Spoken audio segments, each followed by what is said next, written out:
வேலைக்கு ஒரு புத்தகங்கள் கவனம் இருக்கும். ஆனால் ஒரு அமைப்பின் சொந்தப்படும் அவருக்கு அந்த இதுவே இல்லை. இன்னைக்கு கூட கும்பகோணத்திலிருந்து எனக்கு ஒரு சொல்லாக்க அகராதி ஒன்று அனுப்பியிருந்தார்.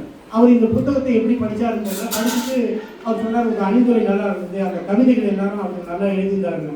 எனக்கு உண்மையிலே அவர் கும்பகோணம் எனக்கு இன்னைக்கு தான் தேசாத்தை சிவகுமார் சொன்னார். நான் இங்கே தான் திருவள்ளூர் மாவட்டம் அப்படின்னு தான் நான் நினச்சிருக்கேன்.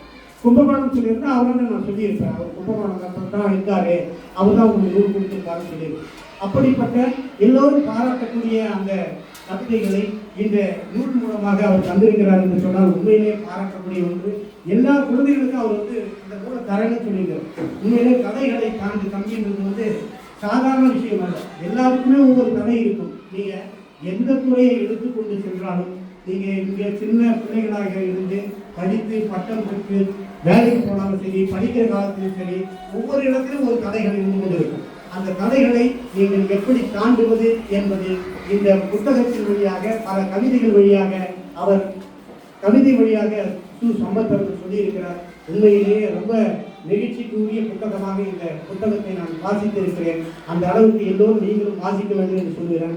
இந்த நூலை பெற்றுக்கொண்ட இந்த ஊராட்சி மன்றத்தினுடைய தலைவர் மரியாதைக்குரிய TGK ஆனந்த் அவர்கள், அவர் ரோட்டரி சங்கத்தினுடைய செயலாளர் தலைவராக இருந்திருக்காரு. ரொம்ப இந்த பள்ளியினுடைய பெருமைகளையும் நான் இந்த பள்ளியிலே படித்தேன் என்ற பெருமையோடு உங்களோட பல செய்திகளை சொல்லியிருக்கிறார். அந்த ரோட்டரி சங்கத்தினுடைய அனைத்து செயலாளர்கள் மற்றும் உறுப்பினர்கள் வந்திருக்காங்க. அதே போல பார்த்தீங்கன்னு சொன்னீங்கன்னா நம்முடைய பள்ளிகளுடைய தலைமை ஆசிரியர் நான் நிறைய புகழலாம். அவர் இப்படிப்பட்ட நிகழ்வுக்கெல்லாம் எல்லாருமே இடம் கொடுக்க மாட்டார். ஆனாலும் கூட அவர் இது போன்ற நிகழ்வுகளிலும் பல பிள்ளைகள் ஈடுபட வேண்டும் என்று சொல்லி அவர் அக்கறை காட்டி இது போன்ற நிகழ்வுகளை எல்லாம் தொடர்ந்து நடத்தி கொண்டு வருகிறார். அவருக்கு மகிழ்ச்சி. மண்டவாசின்னு சொன்னீங்கன்னால நீங்கள் பார்த்தீங்கன்னா சீன் அவர் சொன்ன மாதிரி எந்த சீனுன்னு தெரியல. எப்போ பாரு பார்த்தீங்கன்னா திறமையில சீனு படம் ஒருங்கிணைப்பு அப்படின்னு சொல்லி வருவார். நிறைய நிகழ்வுகளை நடக்கிறார். அதாவது குறைந்தபட்சம் எந்த ஒரு நிகழ்வுகளையுமே நடக்கிறது சாதாரண விஷயம் இல்லை. நீங்கள் ஒரே ஒரு சின்ன விஷயம் நடக்கணும்னா கூட பல கஷ்டங்கள் பட வேண்டியது. அது ஏன்னா விவரம் அறிந்தவர்கள் மட்டும்தான் அது அறிவாங்க. ஆனால் அவரால் முடிந்தவரை பல நிகழ்வுகளை நடக்கிறார். பல நிகழ்வுகளில் இது போல நிகழ்வுகளிலெல்லாம் கலந்து கொண்டிருக்கிறார் என்பதெல்லாம் மிக பெருமை வாய்ந்த ஒரு செய்தி. இந்த பள்ளியினுடைய ஆசிரியர், இருபால் ஆசிரியர்கள், மாணவ செல்வர்கள் அனைவருக்கும் என்னுடைய சிறந்தார்ந்த நன்றியும் வணக்கத்தையும் நான் தெரிவித்துக்கிறேன். இந்த நிகழ்வுக்காக வந்துகிற நம்முடைய அர்த்தங்களின் அதாவது ஏடிஓ சீனியர் ஏடிஓ அவர்கள், ரவி RS, இப்படிப்பட்ட நண்பர்கள் எல்லாம் இங்கே வந்திருக்காங்க.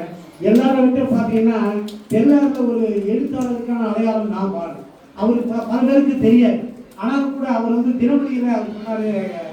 ஏற்கனவே தினமணியினுடைய பல பொங்கல் மலர், மற்ற தீபாவளி மலர் பார்த்தீங்கன்னா அவருடைய கட்டுரைகள் நிறைய இடம் வரும். அவரும் நிறைய கடிதங்கள் தினமணிக்கு எழுதுவார். உண்மையிலே அவர் சிறந்த ஒரு எழுத்தாளர். அவருக்கு 1000 இது இருந்தாலும் கூட, கொள்கைகள் இருந்தாலும் கூட அவர் எழுத்துத்துறையில் தொடர்ந்து அவர் எழுதி கொண்டிருக்கிறார் என்பதை நாம் பாராட்ட வேண்டும். இப்படிப்பட்ட பல ஆர்வங்களை உள்ளடக்கி இந்த பள்ளியிலே இப்படி ஒரு மிக பிரம்மாண்டமான விழாவை நாம் நடத்தி கொண்டிருக்கிறோம். உண்மையிலே இந்த நிகழ்ச்சிக்கு நம்முடைய சம்பத் அவர்கள் எழுத்தாளர் கொடுத்து வைத்திருக்க வேண்டும். சிறப்பான ஒரு நிகழ்ச்சியை பூங்குயில் சிவகுமார் அருமையாக ஒருங்கிணைத்திருக்கிறார். எல்லாவற்றையும் விட இந்த மாணவ செல்வங்கள் இதையெல்லாம் கேட்டு எதிர்காலத்தில் மிகப்பெரிய ஒரு படைப்பாளிகளாக இந்த நாட்டை நிர்வகிக்கக்கூடிய ஒரு வகையிலே ஜோதி பள்ளியினுடைய மாணவர்கள் வர வேண்டும் என்று என்னுடைய விருப்பத்தை தெரிவித்து வாய்ப்புக்கு நன்றி கூறி விடைபெறுகிறேன். கவிஞர் ஆரிசன் அவர்களுக்கு